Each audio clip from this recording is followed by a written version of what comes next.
ఎన్నికల నగారా మోగలేదు. కానీ అప్పుడే ఆంధ్రప్రదేశ్ రాష్ట్ర రాజకీయం మాత్రం రసకందాయంలో పడింది.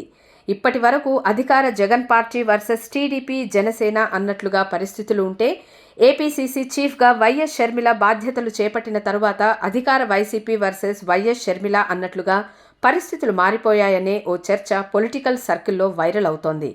తాజాగా ఉమ్మడి గుంటూరు జిల్లా బాపట్ల పర్యటనలో భాగంగా వైఎస్ షర్మిల సోదరుడు జగన్ పాలనపై మరోసారి నిప్పులు చెరిగారు. మరోవైపు ఆమె భర్త బ్రదర్ అనిల్ కుమార్ తూర్పుగోదావరి జిల్లా గోకవరం సమీపంలో ఓ సభలో మాట్లాడుతూ జగన్ పాలనపై పరోక్షంగా కీలక వ్యాఖ్యలు చేశారు. అలాగే జగన్ సొంత మేనత్త విమలారెడ్డి కూడా అదే రోజు గుంటూరు వేదికగా పత్తిపాడు నియోజకవర్గంలోని పాస్టర్లతో సమావేశం నిర్వహించి రాష్ట్రంలో మళ్లీ జగన్ పాలన రావడం కోసం చేయాల్సిన అంశాలపై కూలంకషంగా చర్చించారన్న ప్రచారం అయితే రాజకీయ వర్గాలలో వాడీవేడిగా నడుస్తోంది.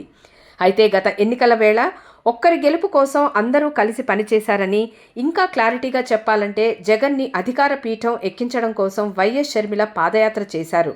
అలాగే ఆమె భర్త బ్రదర్ అనిల్ రాష్ట్రంలోని వివిధ ప్రాంతాలకు చెందిన పాస్టర్లతో సభలు, సమావేశాలు నిర్వహించారు. జగన్ ముఖ్యమంత్రి అయితే పరిస్థితులు మారతాయంటూ ఓ విధమైన భరోసా సైతం కల్పించారు. అలాగే జగన్ మేనత్త వైఎస్ విమలారెడ్డి సైతం దాదాపుగా అదే బాటలో నడిచారు.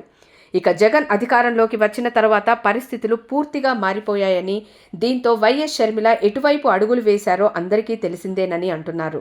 ఇక ఆమె భర్త బ్రదర్ అనిల్ అయితే రాష్ట్రంలోని వివిధ ప్రాంతాల్లోని ఎస్సీ, ఎస్టీ, బీసీ, మైనారిటీ వర్గాల నాయకులతో భేటీలో కీలక వ్యాఖ్యలు చేశారని రాజకీయ వర్గాలలో చర్చ జరుగుతోంది.